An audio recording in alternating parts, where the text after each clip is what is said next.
Hey YouTube friends, let's go hang out in the garden. So at the moment I am just watering. I watered the onions.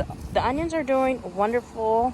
I have the Spanish white onions and then the Walla Wallas. I'm pretty sure these are the Walla Wallas, and for now on I'm growing Walla Walla onions. Like, they look so terrific.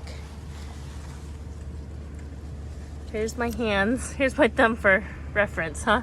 Like, that's pretty good. Those are some pretty good bulbs. There's some really big ones. I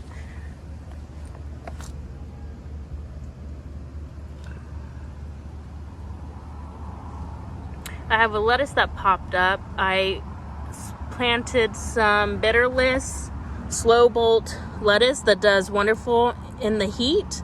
It is heat tolerant. Here's another one popping up right there.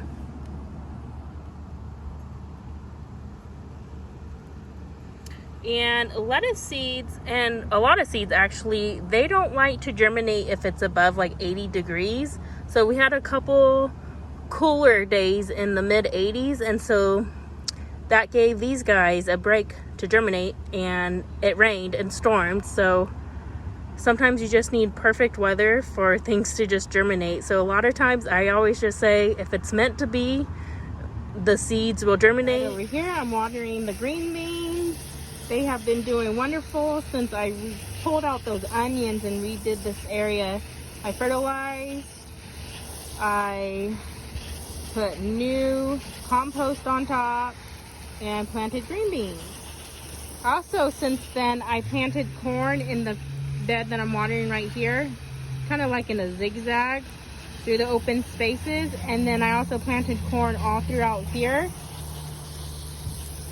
That way I can utilize as much space as I can. So while these grow short, the corn will grow tall. And I'm not too sure if these are climbing beans, green beans, or bush ones. I'm pretty sure they are bush ones. Okay, then I am watering my pumpkins and sunflowers. Everything's doing so wonderful. I'm kind of wrapping the pumpkins this way to go this way, and then I'm gonna wrap them a U-turn and come back this way, and probably go this way and then wrap them this way.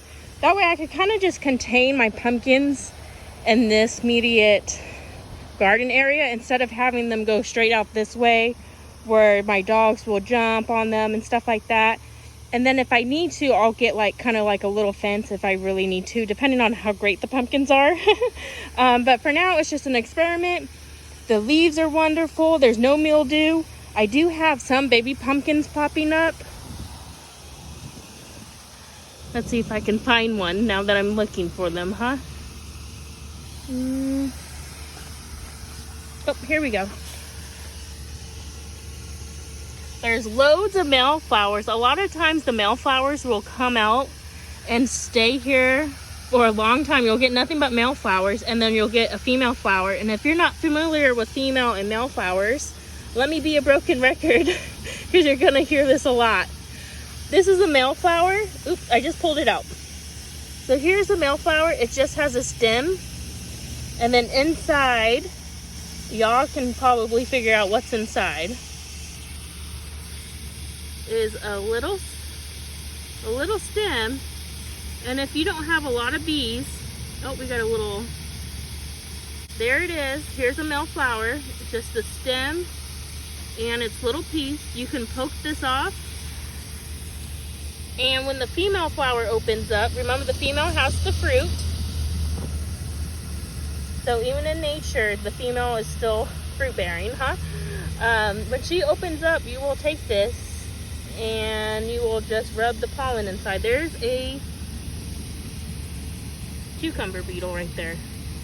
All right, so pumpkins, sunflowers, my plants that I transplanted over here that I was killing indoors, they are doing wonderful. So far only one has died, which didn't look great from the beginning when I first planted it. So this guy did not transplant well, but I'm pretty sure he was too far gone.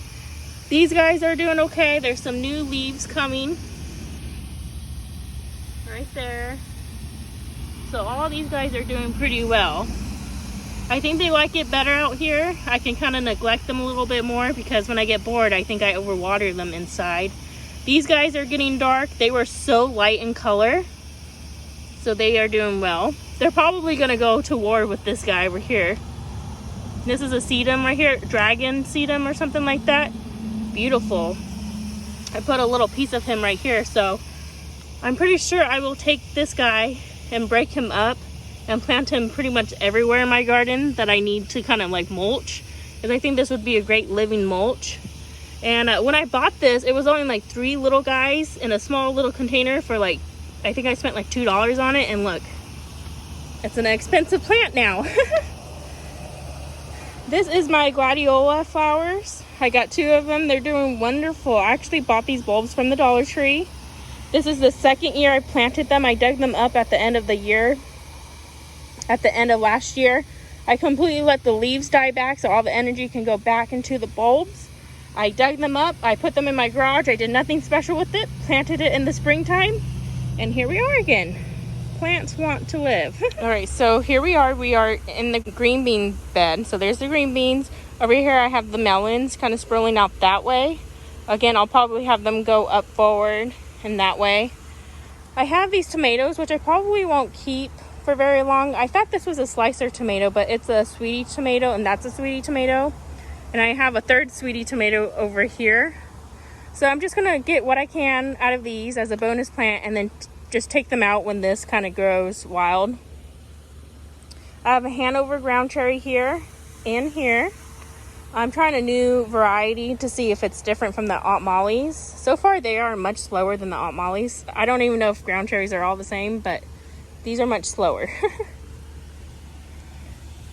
My cucumbers are not doing well over here. They need to be fertilized and watered, and they are just very slow in this mix. This is the same mix as this bag, which I was complaining about before. I'm having quite the cucumber beetles this year. So I'd rather have a cucumber beetle than the Japanese beetle infestation. The Japanese beetles are just awful. Last year they ate all the silks on my corn, and yet I still had full corn cobs. And how I did that was I just came and shook the pollen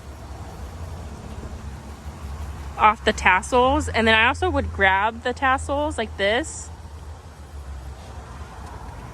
and there's the pollen, and I would just make sure I got it like inside the cob, and so it still fully pollinated the corn.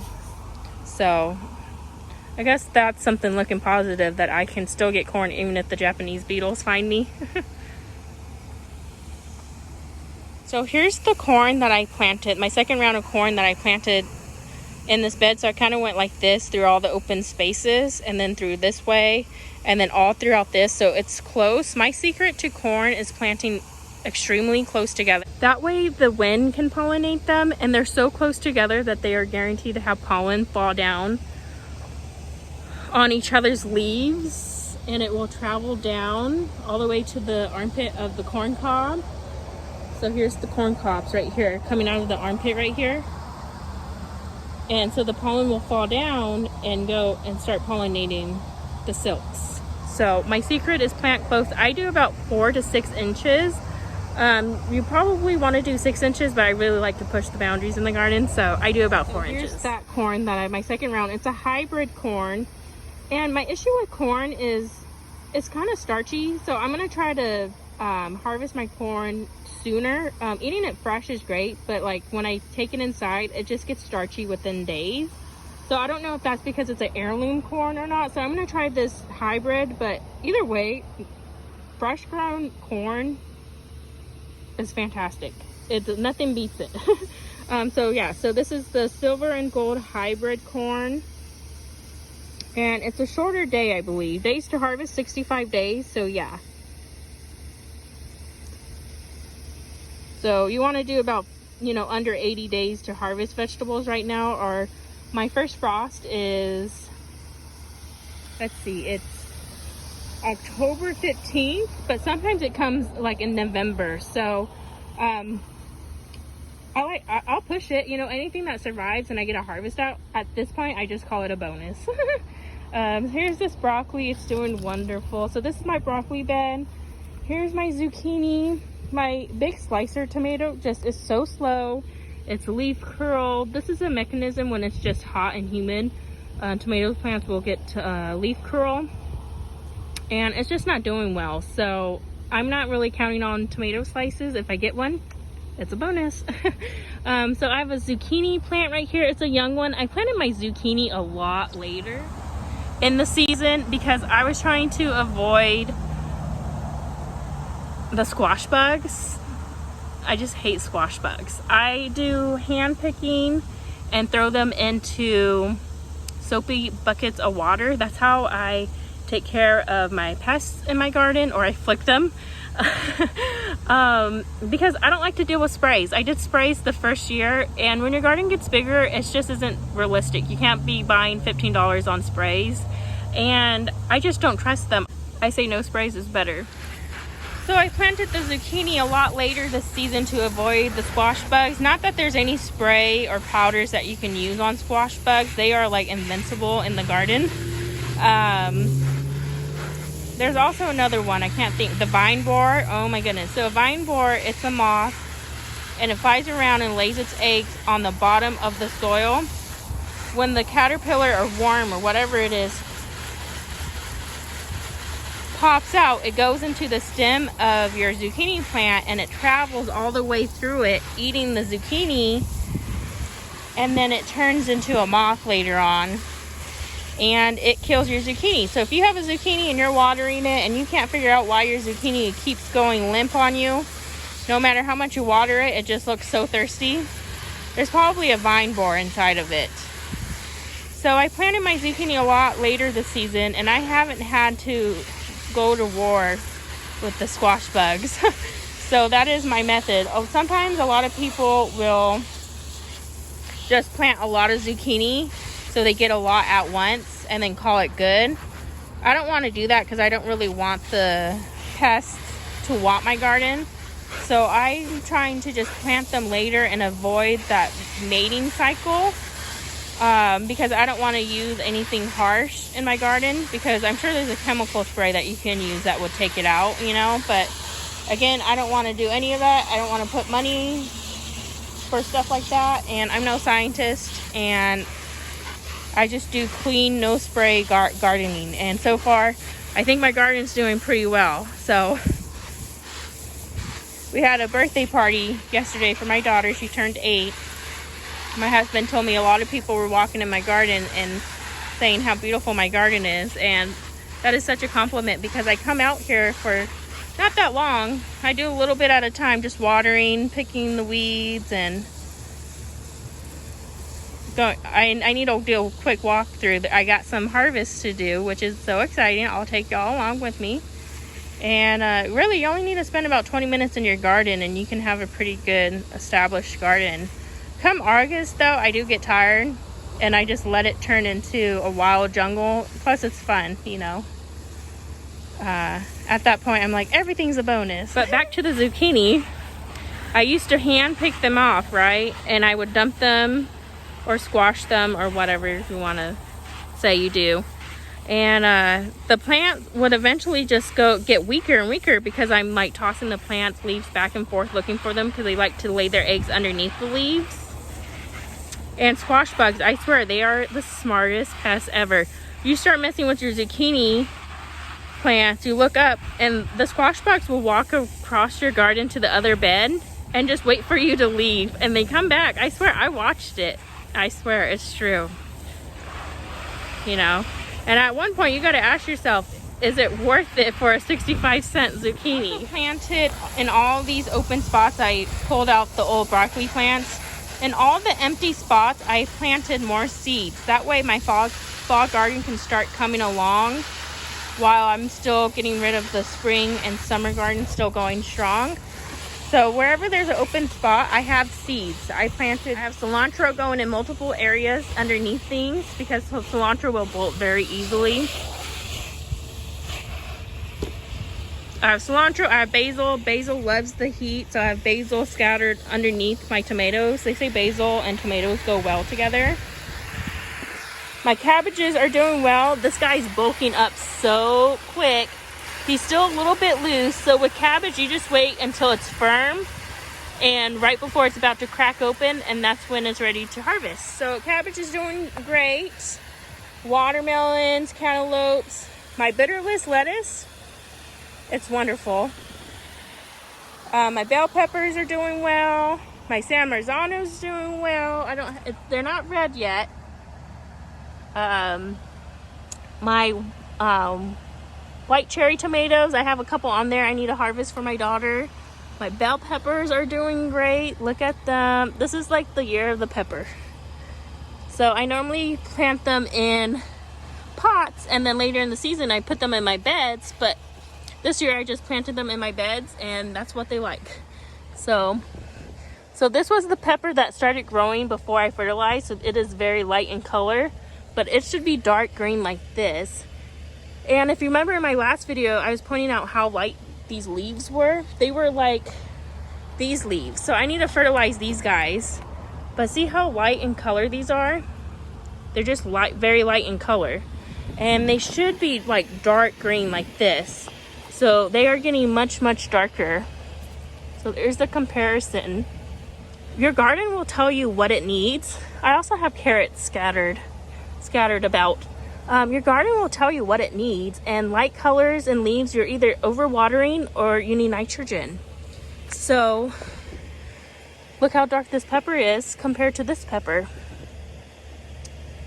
So this plant did not get enough nitrogen, and this one did. So peppers, all peppers are green peppers. There's no such thing as a green bell pepper. A green bell pepper is just an immature bell pepper. And later in the season, when it gets full size, it'll sit for a bit, and then it'll start turning colors. Red, yellow, brown. Most green peppers in the grocery store are actually red bell peppers. They're just picked immature. All right, so here's my other peppers. They're still doing well. Like these guys, see these leaves are pretty dark. These are the Jimmy Nardolo peppers. They are a sweet red pepper. They are fabulous. They're like, if you like red bell peppers, you'll like the Jimmy Nardolos. A lot of chefs like to cook with these. I have Cupanelles, which are a new pepper for me right here. I have a Sugar Rush Peach, which is a spicy tropical pepper. I have 2 jalapenos, and I also have the popular shishito pepper. These are great. You just kind of stir fry them a little bit. You slice them open so they don't pop on you. Stir fry them, make an aioli sauce, and you just dip them in there. Or you can batter them up and fry them. Great. Make sure you poke a hole in it because it's like a potato. It'll burst. And then here's my other cherry tomatoes. I didn't like the gold nugget last year, and I don't like them this year, neither did my daughter. They have a bit of a sour skin, and it has leaf curl as well. And so I'm not going to grow the gold nugget no more. I gave it a second chance to see if it was the pot last year, because I grew it in a pot last year. So I gave it a bed, gave it its own spot, watered it, cared for it, and I still don't like it. So I'm not going to grow it again. I love the sweetie tomato. The sweetie tomato is my favorite tomato. So let's start harvesting these. I'm gonna go turn off that water. All right, so I'm just gonna use this empty pot I have over here. I went ahead and sprayed it out while I was watering, and oh, it looks like I stepped on one. Okay, I guess I stepped on all of those. So here's the ground cherry. This is a Aunt Molly's ground cherry. They're like a tropical, they say it's like a tomatillo because it's in a husk and a cherry tomato, but it's so hard to explain that I just like people to try them. But it's called a ground cherry because it's a cherry of something. But when it hits the ground, it's ready. If you pick them green like this, that will get you sick. So it's like a green potato. Green is no good. And right here, you don't want to pick it. You want it to hit the ground because you want it to get rid of, I think it's a chemical in it or something like that. It can give you a tummy ache. So you want them to hit the ground. So here it is. Cheers. Make sure there's no holes in it. has seeds, but it's not like a big deal. Those are really good this year. I wasn't really crazy about them before, but now I know why my daughter really likes them. They also make a really wonderful hot sauce, which I will share with y'all, of course, because sharing is caring. And it is a great hot sauce. I like to make a turkey sandwich with cream cheese and drizzle it on top. And when I say hot sauce, it's not like a spicy red sauce. It's more like a sweet sauce, like a jalapeno jelly, right? Like you would put that on a sandwich. Like that's good. That's sweet, salty, right? This is so good on a turkey cream cheese sandwich. Y'all will be addicted to it. So I 100% recommend the Aunt Molly's ground cherry. So they just grow underneath and they fall off when they're ready. Sometimes you can kind of just wiggle them like when they're yellow and they will fall off. If it doesn't easily fall off, it's just not ready. It will really just like fall off. Oops, did you see that? How I just lifted it up, it just fell off. So that one's ready. So let me go ahead and start gathering these up.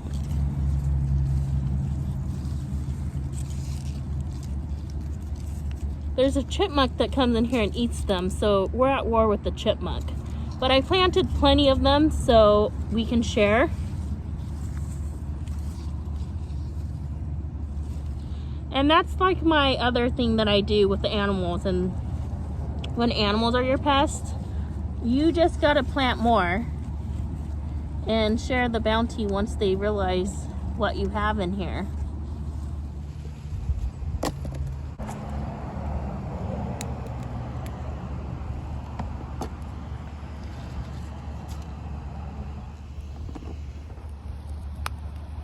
So I'm not sure what color the Cubanelles changed to.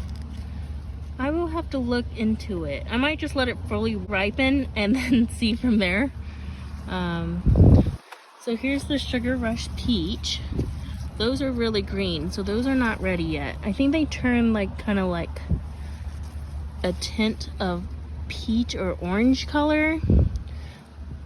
The Shashitos are probably ready, but I leave those on, so I'll just wait until they turn red. Here's a ground cherry. Another ground cherry. See how it's just on the ground? That's how you know you're guaranteed that it's good. Especially when it gets like a papery husk. Then you know it's gonna be real good.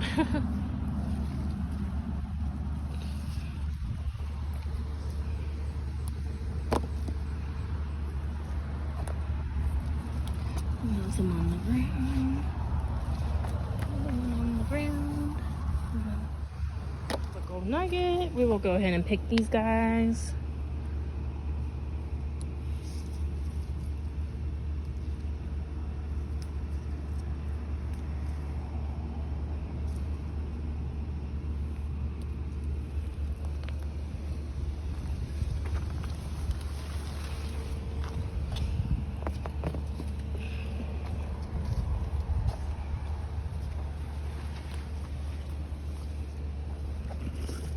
Move this watermelon plant so I don't step on her.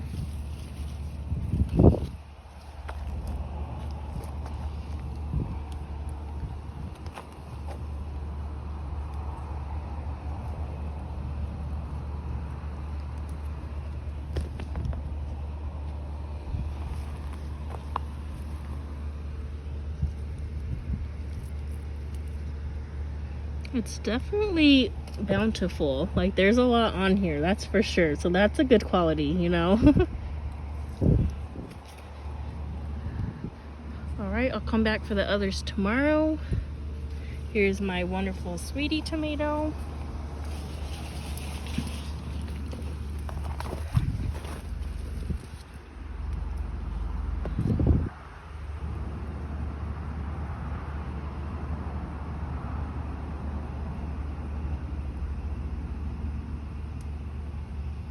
And with tomatoes, you can harvest them early as soon as they start blushing and let them ripen on your counter.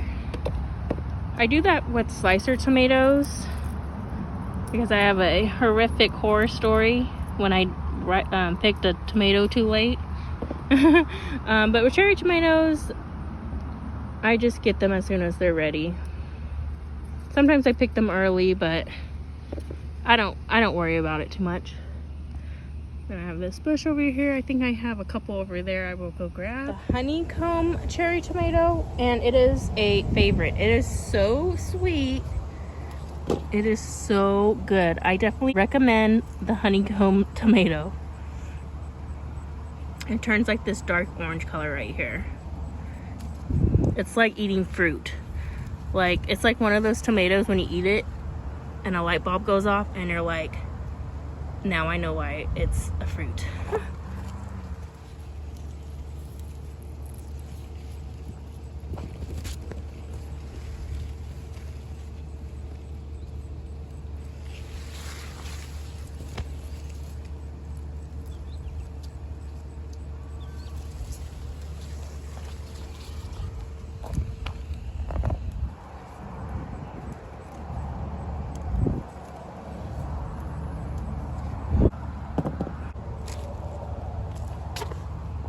So here's the white cherry tomato, and this was our favorite last year, and we only got one. So like the fabric pots are not like the greatest thing for us. Maybe for you, but not for us. So these, I think they would get a little bit more yellow, but we'll try one because they are soft. So that's a good indicator. All right, so I think that's the harvest. Maybe I'll pick some lettuce actually, since it's in the evening, so it's cooler. And lettuce you want to pick in the morning or in the evening because it won't wilt as fast. Or you bring a bucket or a bowl of ice water out and it'll crisp it. So let's get some lettuce. So I just pick around it and I leave the middle because the middle is what's going to be the new lettuce popping up. And so I just pick all the way around, and that's how I harvest my lettuce. And I will try these because you never know. At one point it's too hot, you know, so we'll see how much I can push this variety of lettuce. Let's try it right now. Make sure there's no friends or enemies. It's a little bitter. I will soak it in ice water and have my husband try it and see what he says, because he makes wraps out of it, so it might be okay on a wrap. This little bit I have, and have him try it so I don't waste my energy on it. And I think that's our little harvest. So yeah, that looks good. That's a good first harvest right here. We have been getting like random little garden treats. We'll call them little garden treats because it's not a lot to really like need more than just your hands to carry inside. So this is the first time where I actually needed a device to carry stuff in. So it's a good first harvest.